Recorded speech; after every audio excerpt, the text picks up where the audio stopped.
everybody. Welcome to our CEO Insight series presented by the West Des Moines Chamber of Commerce. My name is Catherine Harrington, the very proud president and CEO. We're so happy that you're with us today because we are talking to an important leader at DMOS. We love DMOS, Dr. Nick Honkamp. So thank you for being here, Nick. Catherine, thanks for having me. So you've been with DMOS since 2007, it sounds like. Tell us about your career journey before you got to DMOS.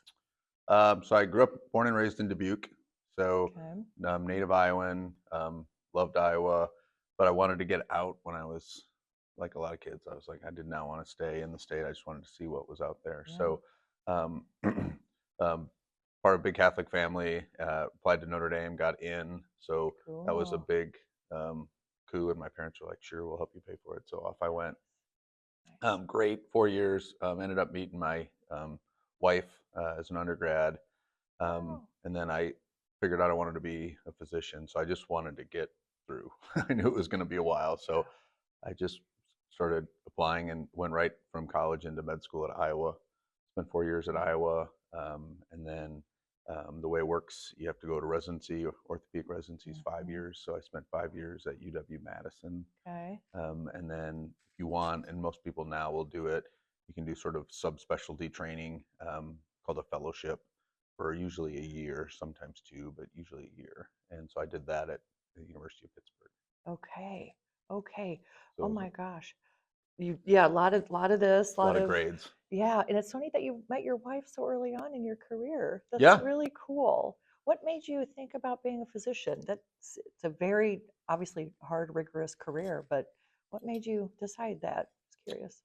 It's a good question. My mom's a nurse. I played a lot of sports, got hurt. So just growing up in Dubuque, this great guy named Scott Schemmel, who was an orthopedic surgeon there, was very nice to me. Unfortunately, I met Scott. I've had surgery with him, and that was probably the initial thing of, this is, he's a good guy. This was a good experience. Yeah. And then got to Notre Dame. I did some athletic training at Notre Dame, and so I was around a lot of the athletes and then the orthopedic surgeons that were there. And so that was probably it. And then when I got to med school, I was just like, do I like this more than ortho? No. Do I like this more than orthopedics? No. And then I got to the end, I'm like, well, I guess it's orthopedics because nothing else sort of stacked up. That's amazing. I love that. You had a lot of inspiration, a lot of people that were inspiring to you in your life. So so I'll have to tell Scott if he watches this. There you go. I love it. Scott, you got to watch this. I love that. So tell us about DMOS, the history, people that you serve since you've been there for a long time. We'd love to hear more about DMOS. So DMOS is around for 70 plus years. So lots of people have started this and have laid the foundation. We're just sort of continuing it on. I was lucky enough, just knew some people that worked at DMOS, and that's how I got to interview there. Funny story with my wife and I was, I said, look, I really want to go back to Iowa. I love Iowa. It's a good place. And she's from New Jersey. And so I was a little bit like, and she said, great. What's the biggest city in Iowa? And I was like, well, Des Moines. She's like, find a job there. Okay. So, and I interviewed there, and I started at DMOS, and just really good people. I mean, some of the people that were there that helped mentor me, just super, super great physicians. And so it was truly like, we're going to treat patients well. We're going to do the right thing. And so I was fortunate. I never wanted to leave. I never had any reason to leave. Guys like Steve Taylor were, a lot of people in town know Steve Taylor. He was a longtime surgeon at DMOS, and he couldn't have been nicer to me. So. Well, DMOS is like the quintessential place where everybody goes when they do have an injury. I know you've worked on our family. When I just saw you, I'm like, wait, I think you've been my doctor for something, right? But so obviously you have a lot of folks that serve the broader community and a lot of families. So thank you for that. Really, you're keeping us having great, wonderful lives, right? And that's what you do. So it sounds like you specialize in shoulder and knee. And then on your chart, there's a lot of interesting other things it looks like you can do that I didn't even recognize some of them, like stem cell replacement kinds of. What are some maybe new methods of recovery for a sports person that might have a knee or a shoulder or something else that maybe we've not thought of? Yeah, there's a lot of hot research on some of the, we call the biologics, some of Okay. the like stem cells or cells from your own body.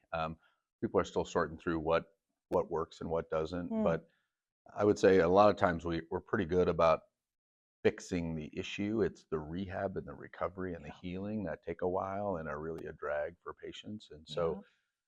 both the surgical approach in terms of how to do that with less disruption to the tissues and try to do that maybe arthroscopic versus an incision, that helps, but Yeah. then it's also the healing process afterwards. So there are a lot of new things based on surgical techniques, how to get in and get out without disrupting things, how to do it Mhm. arthroscopically, so you're not making a big incision and causing a lot of trauma, and then also the recovery, whether it comes from you know I think there's going to be some breakthroughs in terms of stem cells and those types of Cool. biologics and to augment the healing. Neat. That's nice that there's some new stuff on the horizon. Yeah, people are always, Yeah, always inventing, yeah. always progressing. Yeah.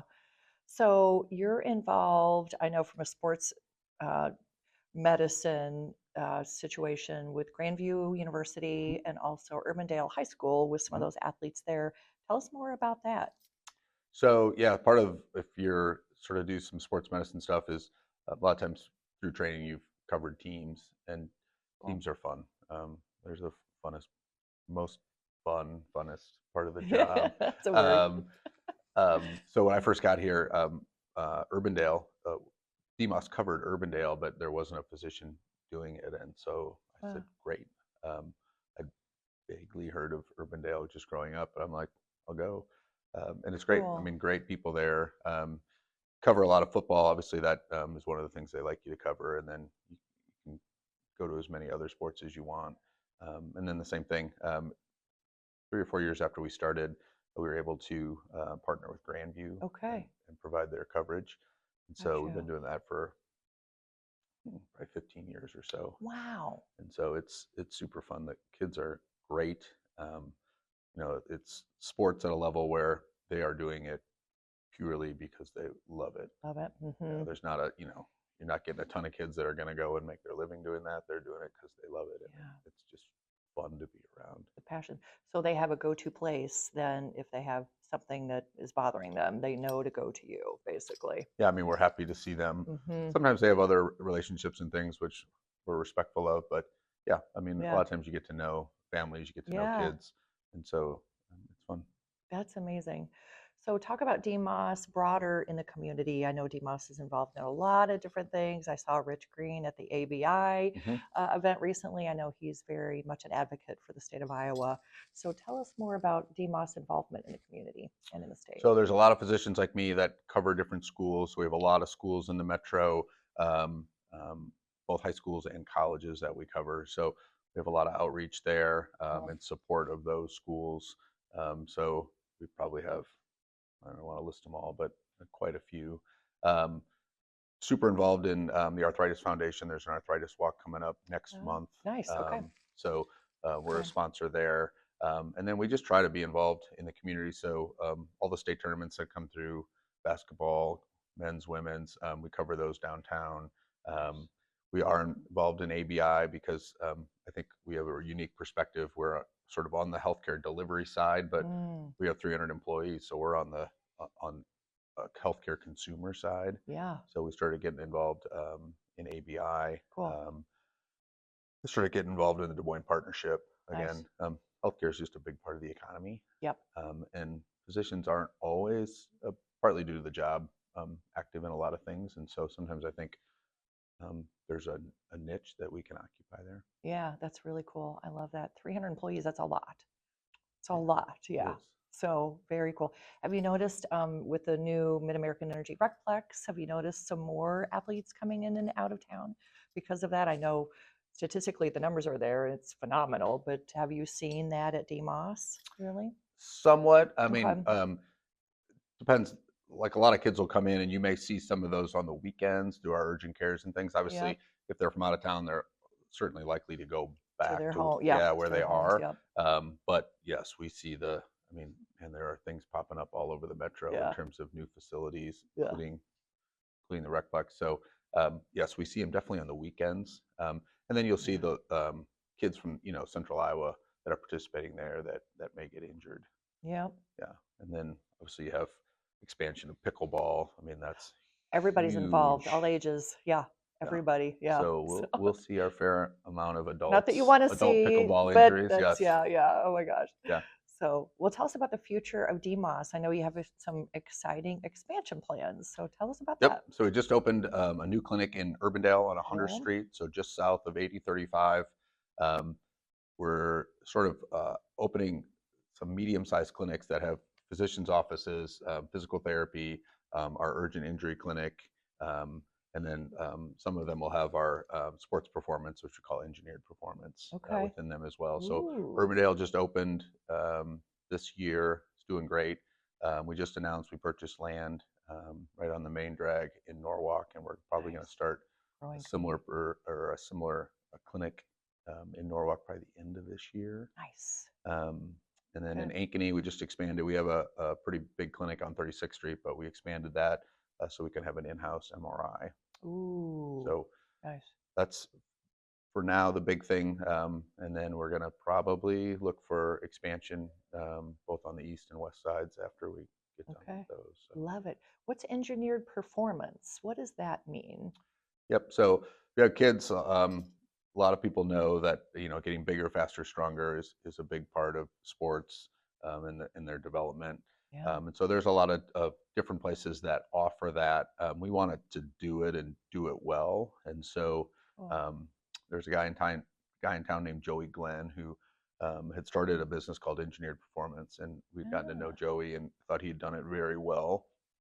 We wanted to help him expand it, so we partnered together and brought Joey into DMOS. And so we're starting to expand that to offer just another vertical within orthopedics in terms of sometimes you can get bigger, faster, stronger and not have to see us and avoid injury. Or if you do get injured, it's also a vehicle as people rehab and they get through the initial rehab, but now they really need to get back into their sport specific stuff. Yep. Engineered performance helps with that too. Love it. I didn't even know that. That's neat. Okay. Love that. So question about you again personally. So you have spent many years helping others, being a doctor, that journey has to be so incredible. What advice would you have for your younger self if you looked back and had to do it all over again? What advice would you give your younger self? I think I probably worry now as I get older about things more than when I was younger. So I would say probably ignorance is bliss to a certain degree. So I would probably tell my younger self to enjoy the early times where you can't even imagine what might go wrong and therefore not even have to worry about it. I don't think I fully appreciated my ignorance and how that was helpful. So I would say that. And then I would say probably gets back to humility. I remember my dad telling me had some sort of argument or discussion. I was like 20 and he was probably 50. And I remember saying something to the effect of Dad, you don't know what you're talking about. I'm 20, you're not 20. And he said, but I've been 20 and I've been 50 and you've only been 20. And I think there's truth to that. As you get older, I look back on things that people have said that maybe I sort of understood, but you get to understand them more as you get to that phase of your life or you have some more experience. And so I think probably just boils back down to humility, but just being open to, if you haven't lived it, you should probably just slow down and maybe think a little bit more about it, because if you haven't lived it, it's a little harder to know for sure. Yeah. So I will give my dad props. Some credit for that. Yeah. Oh, that's amazing. Well, thank you for all your time today. We learned so much about you, about DMOS, and thank you for what you do to help people live great lives and get back to their sports and be better than they were ever before. So That's amazing. We have a lot of sports enthusiasts and athletes in our region, so that's incredible. It's so a privilege to do it. So thanks for having us. And I'm sure you've helped my family. I know you have. So I know I've got to look back in my records. So, well, thank you so much, everybody, for joining us. Thank you, Dr. Honkamp. This has been really wonderful. And we always like to end these with the West is yet to come, because it is. The West is yet to come. So thank you. Amen. Yes, thank you.